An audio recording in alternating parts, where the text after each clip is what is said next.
Hello friends, கீழ்ப்படிதலினால் கிடைக்கும் ஆசீர்வாதம் அது குறித்தான ஒரு கதை சொல்லுகிறேன், கேட்கிறீர்களா? ஒரு ஊர்ல ஒரு பெரிய ஒரு செல்வந்தன் இருந்தான். அந்த செல்வந்தனுக்கு தன்னுடைய வீட்டுல வேலை செய்வதற்கு ஆட்கள் தேவைப்பட்டாங்க. அப்போ இந்த செய்தியை நியூஸ் பேப்பர்ல போடுறாங்க. இதை பார்த்து நிறைய வேலையாட்கள் அந்த செல்வந்தனுடைய வீடை தேடி வந்தாங்க. அப்போ அந்த எல்லா வேலையாட்களுக்கும் ஒரே விதமான ஒரு வேலை கொடுக்குறார். அது என்ன வேலை அப்படின்னா, அந்த செல்வந்தனுடைய வீட்டுக்கு வெளியே கொஞ்சம் கற்கள் குவியலாக இருக்கு. அந்த கல்லை 1 கிலோமீட்டர் தொலைவுல கொண்டு வச்சுட்டு வந்து அதற்கான கூலியையும் வாங்கிட்டு போகணும். அதுதான் அந்த வேலை. மறுநாள் அதே மாதிரி அந்த 1 கிலோமீட்டர் தொலைவில் வைக்கப்பட்ட அந்த கல்லை எடுத்துட்டு வந்து அந்த செல்வந்தனுடைய வீட்டுக்கு வெளியே வைக்கணும். இதுதான் அவங்களுக்கு கொடுக்கப்பட்ட வேலை. தொடர்ந்து இந்த வேலையை செய்ய ஆரம்பிச்சாங்க.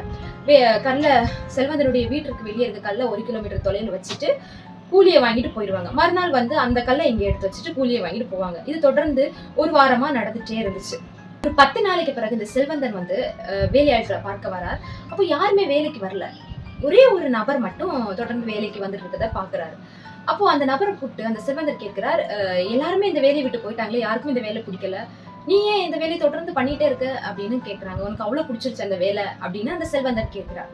அப்போ அந்த வேலையாள் சொல்றார், ஐயா, நீர் என்னுடைய எஜமான, நீர் கொடுக்கப்பட்ட வேலை இதுதான், அதற்கான கூலியையும் நீர் எனக்கு கொடுக்கிறேன், அதனால தொடர்ந்து என்னால இந்த வேலையை செய்ய முடியுது அப்படின்னு அந்த வேலையால் தன்னுடைய எஜமான்கிட்ட கிட்ட சொல்றாரு. இதை கேட்ட உடனே அந்த செல்வந்தனுக்கு ரொம்ப ஆச்சரியமா இருந்துச்சு.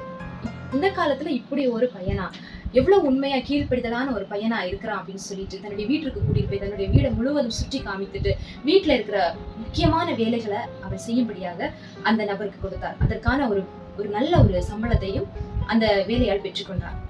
பாருங்க, இது கீழ்ப்படிதனால் கிடைத்த ஒரு ஆசீர்வாதம் அந்த நபருக்கு. இதே மாதிரி பைபிள்ல ஒரு நபரை பார்க்கலாம். அவர் பேரு நோவா. நோவா ஒரு நல்ல மனிதனாய், தேவனுக்கு பயந்து நடக்கிற ஒரு மனிதனாய் இருந்தார்.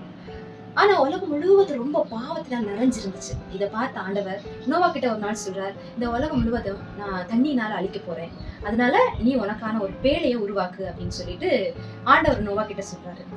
இத நோவா ஏன், எதுக்கு அப்படின்னு எந்த ஒரு கேள்வியும் கேட்காம உடனடியாக ஒரு பேழைய கட்டுறது ஆரம்பித்தார். சில நாட்கள் போன பிறகு பெரும் மழை வந்தது, உலகம் முழுவதும் அழிக்கப்பட்டது. ஆனால் நோவாவுடைய குடும்பம் அந்த பேழைக்குள்ளாடி காப்பாற்றப்பட்டுச்சு. பாருங்க, இதுதான் கீழ்ப்படிதலினால் வரும் ஆசீர்வாதம். அதே போலதாங்க, தேவனுடைய வார்த்தைக்கு நாம கீழ்ப்படிஞ்சோம் அப்படின்னா நம்ம மேலும் அந்த ஆசீர்வாதம் வந்து தங்குங்க. அது என்ன வார்த்தை தெரியுமா? படிக்கிறேன் கேளுங்க. 1 யோவான் 4:20 தேவனிடத்தில் அன்பு கூறுகிறேன் என்று ஒருவன் சொல்லியும் தன் சகோதரனை பகைத்தால் அவன் பொய்யன். தான் கண்ட சகோதரனிடத்தில் அன்பு கூறாதிருக்கிறவன் தான் காணாத தேவனிடத்தில் எப்படி அன்பு கூறுவான்? இதுதாங்க தேவனுடைய வார்த்தை, இதுதான் தேவனுடைய கட்டளை. நம்ம ஆண்டவருக்காக நம்ம என்ன வேணாலும் பண்ண ஆயத்தமா இருக்கோம், ஏன்னா அவரை ரொம்ப நேசிக்கிறோம். ஆனால் இன்னைக்கு நம்முடைய கண்ணில் காண்ற நம்ம சகோதரனை நம்ம நேசிக்காம தேவனை நேசிக்கிறேன் அப்படின்னு சொல்றவன் பொய்யன் அப்படின்னு வசனம் சொல்லப்பட்டிருக்கிறது. நாட் ஒன்லி நம்முடைய ஓன் சிஸ்டர்ஸ் அண்ட் பிரதர்ஸ், இந்த உலகத்துல இருக்கிற எல்லா மனிதர்களும் நம்முடைய சகோதர சகோதரிகள் தாங்க. தேவன் சொன்ன வார்த்தை அன்பு. இந்த வார்த்தைக்கு நம்ம கீழ்ப்படிந்தோம் அப்படின்னா நம்ம மேல ஆசீர்வாதம் வந்து தங்குங்க. ஒன்லி பூமிக்குரிய ஆசீர்வாதம் மட்டும் இல்ல, நித்திய வாழ்க்கைக்கான ஆசீர்வாதம். God bless you.